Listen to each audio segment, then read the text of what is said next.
네, 안녕하세요. 9월 23일 토요일 새벽 기도 시작하겠습니다. 기도드리겠습니다.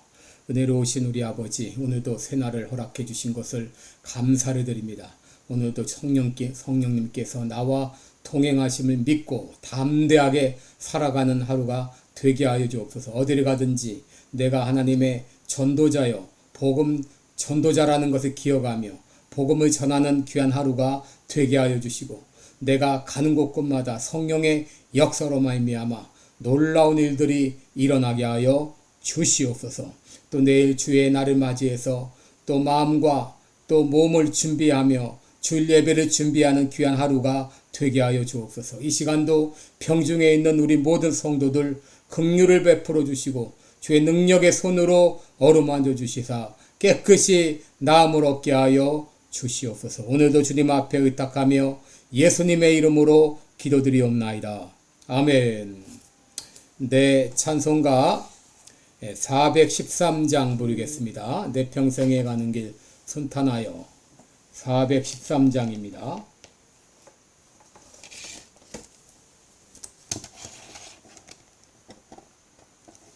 내 평생에 가는 길 순탄하여 413장. 예전 찬송가는 470장입니다.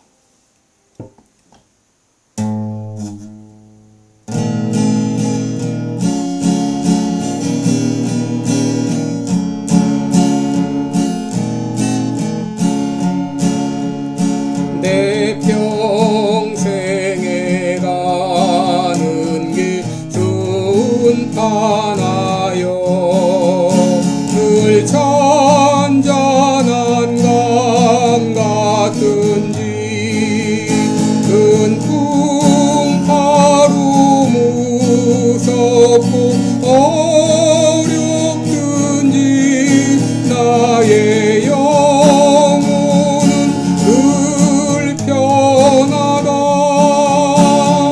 내 영혼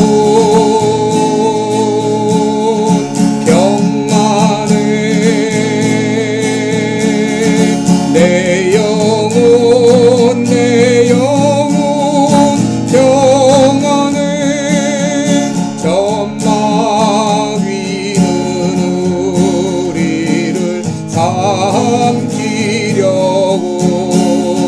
입 벌리고 달려와도 주 예수는 우리의 대장되니 끝내 싸워서 이기겠네.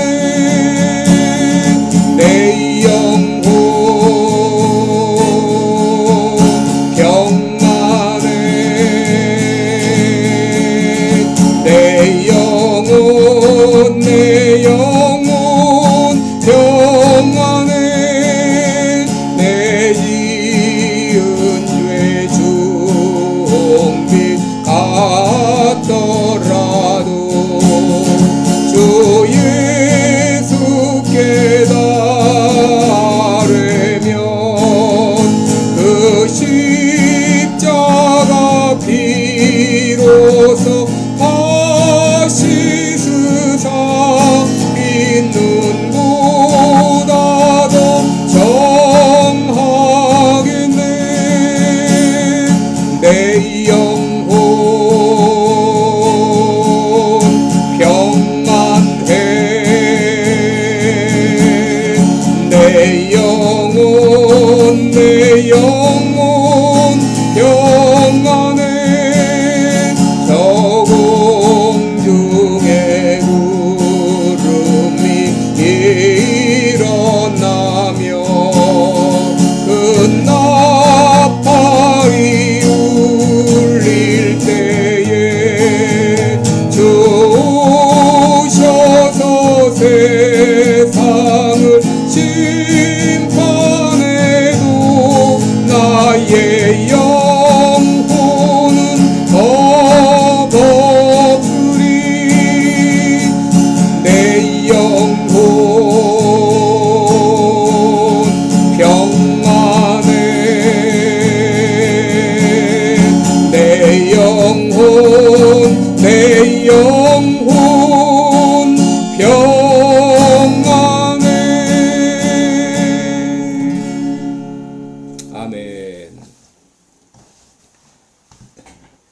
네, 우리 오늘은 사도행전 13장 13절부터 23절까지 보겠습니다. 사도행전 13장 13절로 23절 제가 읽어드립니다. 바울과 및 동행하는 사람들이 바보에서 배 타고 밤빌리아에 있는 버가에 일어나 요한은 저희에게서 떠나 예루살렘으로 돌아가고 저희는 버가로부터 지나 비시디아 안디옥에 이르러 안식일에 회당에 들어가 앉으니라. 율법과 선지자의 글을 읽은 후에 회당장들이 사람을 보내어 물어가로되 형제들아 만일 백성을 권할 말이 있거든 말하라 하니 바울이 일어나 손짓하며 말하되 이스라엘 사람들과 및 하나님을 경외하는 사람들아 들으라.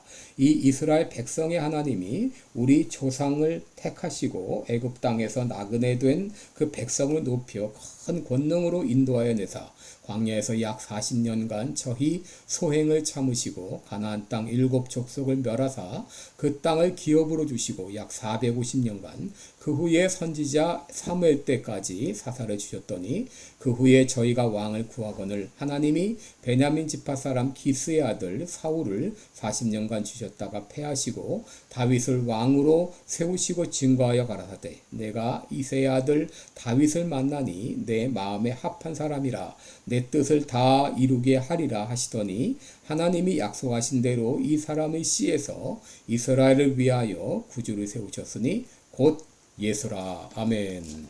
네, 23절까지 공부했습니다.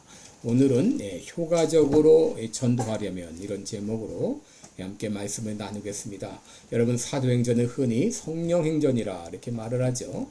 비록 이 베드로, 바울과 같은 사도들의 행적을 기록했지만 그 배후에서 역사하시는 그런 하나님의 성령님의 역사를 기록한 책이기 때문이죠. 여러분 그리스도인의 삶은 혼자 살아가는 삶이 아니라 여러분 우리 안에 내주하시는 성령께서 우리와 함께 하시고 우리 가운데 역사해 주십니다. 여러분 성령님은 순간순간 우리에게 말씀하시며 우리의 삶을 인도해 주십니다. 여러분 사도들의 삶은 성령께서 매 순간순간마다 역사하는 삶이었습니다. 여러분 우리의 삶도 마찬가지입니다. 우리의 삶 가운데도 성령께서 매 순간순간마다 역사하는 삶이 되어야 할 줄 믿습니다. 특별히 사도행전은 성령님의 역사로 말미암아 복음이 땅끝까지 증거되는 이 과정을 그리고 있습니다. 여러분 오늘 본문은 선교사 바나바와 바울의 선교 행적이 기록되어 있는데 안디옥 교회 파송을 받은 바나바와 바울은 선교지로 떠나게 됩니다. 여러분 사도 바울은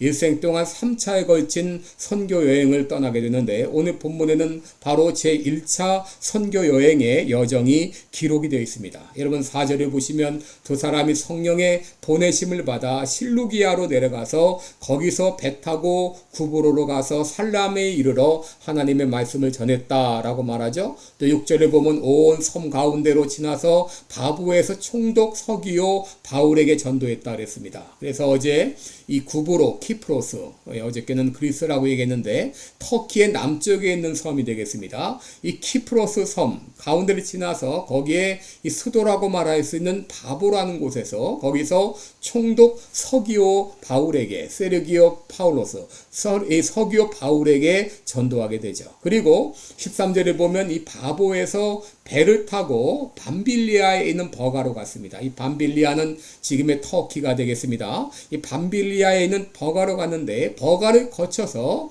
그 다음에 비시디아에 있는 안디옥으로 갔습니다. 여러분 안디옥이라는 지명이 두 군데 나오죠. 하나는 수리아에 있는 안디옥, 흔히 우리가 안디옥 교회 지난번에 살펴보았던 그 안디옥 교회고 여기는 다른 곳입니다. 비시디아에 있는 안디옥인데 바로 이 바나바 바울이 비시디아에 있는 안디옥의 한 회당에 들어가서 거기서 전도를 하게 됩니다.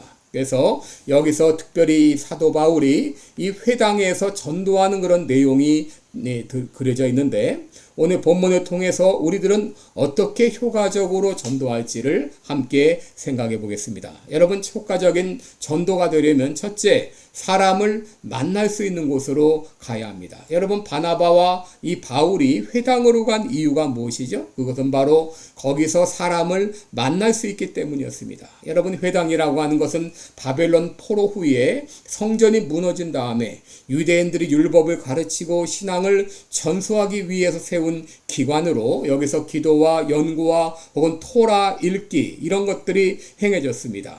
여러분, 이후 유대인들이 모인 곳에는 회당이 세워졌고 이 회당은 유대인 활동의 구심점이 되었습니다. 그래서 당시 회당에 가게 되면 사람들을 만날 수가 있었던 것이죠. 여러분, 바나바와 바울이 왜 회당을 찾았나요? 그것은 바로 사람을 만나기 위함이었습니다. 여러분, 사도 바울은 선교 여행 중에 거점 도시를 중심으로 선교했습니다. 그것은 바로 사람들을 효과적으로 만나기 위한 것이죠. 거점 도시를 중심으로 전도할 때 주변 지역으로 쉽게 복음이 확산되는 효과도 있는 것이죠. 그래서 사도행전 17장을 보게 되면 사도 바울은 전도하기 위해서 시장으로 갔습니다. 그것은 바로 사람들을 만나기 위함이었습니다. 예수님은 공생의 기간 동안에 복음을 전하기 위해서 사람들을 만나기 위해서 집집마다 찾아다니셨습니다. 여러분, 우리가 전도하려면 또 효과적으로 전도하려면 사람이 모인 곳으로 가야 되고 거기 가서 사람들을 만나야 될 것입니다. 둘째로 우리가 효과적으로 전도하려면 담대해야 됩니다. 여러분, 사도 바울이 피시디아 안디옥에 갔을 때, 그리고 사람을 만나기 위해서 회당을 찾았을 때, 그리고 그에게 설교할 기회가 주어졌을 때 그는 주저앉지 않고 설교했습니다. 여러분, 15절에 보게 되면 안식일에 이루어지는 회당 예배가 어떻게 진행되는지 소개하고 있죠. 먼저 율법과 선지자의 글을 읽고 또 강론을 듣게 됩니다. 이외에도 대표기도가 있고 쉐마를 낭독하는 순서가 있는데, 그런데 이 회당 예배에서 누가 강론할 수 있는가? 바로 강론을 할 수 있는, 설교를 할 수 있는 자격은 바로 랍비로 훈련받은 사람이어야 했습니다. 여러분, 바울은 당시 가장 유명했던 율법학자 가말리엘의 수하에서 훈련받은 랍비였기 때문에 그는 강론할 자격이 있었고, 그리고 기회가 왔을 때 회당장에게 손짓을 통해서 자신이 강론을 하겠다고 그렇게 요청을 한 것이죠. 여러분, 여기서 볼 수 있는 바울의 태도가 무엇입니까? 바울은 기회가 왔을 때 적극적으로 그 기회를 활용했다고 하는 것이죠. 주저하지 않았다는 것이죠. 여러분, 전도하는 사람에겐 이런 적극성이 필요합니다. 예수님은 사마리아 수가성의 여인에게 전도할 때 먼저 적극적으로 나에게 물을 달라 이렇게 말을 건네지 않았습니까? 빌립 사는 구스 네시에게 전도할 때 성령께서 이 병거로 가까이 가라 하셨을 때 빌립은 그에게 달려갔다 그랬습니다. 이런 적극적인 자세가 있었습니다. 여러분, 우리들이 누구에겐가 효과적으로 전도하려면 주저해서는 안 됩니다. 이 적극적이고 담대한 이런 자세가 필요한 것이죠. 셋째로, 효과적으로 전도하기 위해서 피전도자가 알고 있는 내용으로부터 말을 시작하라고 하는 것이죠. 여러분, 사도 바울이 회당에서 강론을 시작하면서 어떻게 시작했습니까? 16절에 보시면 이스라엘 백성들과 하나님을 경외하는 사람들아 들으라 하면서, 이스라엘 백성들은 여기 유대인들을 말하고 하나님을 경외하는 사람들은 이방인들로서 유대교로 개종한 사람들을 말합니다. 그런데 사도 바울은 유대인들이 잘 알고 있는 이스라엘 역사로부터 강론을 시작했습니다. 하나님께서 아브라함을 택하시고 그들을 또 그 조상들을 애굽에서 인도하여 내시고 광야 40년 생활과 또 가나안 정복시대, 사사시대, 또 왕정시대로부터 다윗에 이르기까지 이스라엘 역사를 차근차근히 설명을 했습니다. 그리고 예수 그리스도께서 바로 다윗의 혈통을 통해서 오셨다고 하는 것을 말씀했습니다. 여러분, 유대인들은 바로 메시아가 다윗의 혈통을 통해서 오신다는 것을 그들이 알고 있었던 것이죠. 이처럼 바울은 바로 유대인들이 잘 알고 있는 이스라엘 역사를 먼저 얘기함으로써 전도의 효과를 극대화시켰던 것을 우리가 알게 되는 것이죠. 마지막으로, 효과적인 전도가 되려면 반드시 예수 그리스도를 전해야 된다고 하는 것이죠. 여러분, 우리가 아무리 사람을 만났을지라도, 아무리 좋게 말을 시작했을지라도 마지막에는 반드시 예수 그리스도를 전해야 하는 것이죠. 사도 바울은 이스라엘의 역사를 말한 후에 바로 예수님께서 다윗의 씨로 오셨다는 것을 말합니다. 예수님께서, 하나님께서 다윗을 통해서 내 뜻을 이루리라 이렇게 말씀하셨는데, 이것은 바로 그의 후손을 통해 메시아가 올 것을 예언한 것인데, 바로 그 메시아가 예수님이시다 라고 한 것을 말한 것이죠. 이렇게 사도 바울이 전도했던 그 모든 태도와 과정을 보게 됐대. 우리들은 이를 통해서 효과적으로 전도하는 방법을 배우게 됩니다. 여러분, 먼저 사람이 많이 있는 곳으로 찾아가야 됩니다.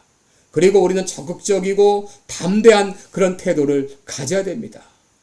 그리고 그 사람이 알고 있는 내용으로부터 시작해야 됩니다. 애기 엄마라면 애기에 관한 그런 정보로부터 시작할 수 있겠죠.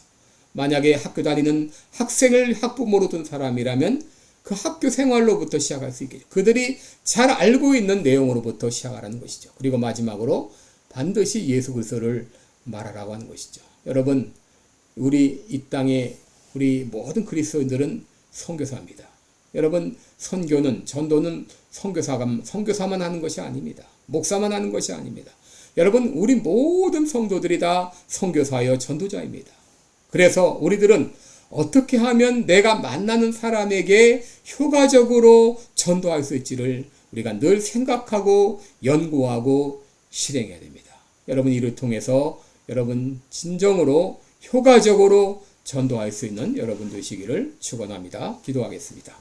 은혜로우신 우리 아버지, 주님께서 우리에게 땅끝까지 이르러 내 증인이 되라 우리에게 지상 명령을 주셨습니다. 이 귀한 사명을 감당하기를 원합니다. 하나님 아버지, 주저하지 않게 하여 주시옵소서. 담대하게 하여 주시옵소서. 어디를 가든지 사람들에게 이제 말을 전하며 그들이 관심 있는 일부터 시작함으로 말미암아 참으로 그들을 주님 앞으로 인도하는 우리 모두가 되게 하시고 그들에게 예수 그리스도를 전하는 우리 모든 성도들이 되게 하여 주옵소서. 예수님의 이름으로 기도드리옵나이다. 아멘. 네, 여러분, 오늘도 복된 하루 되시고 또 기도하면서 내일을 준비해 주시기 바랍니다. 고맙습니다.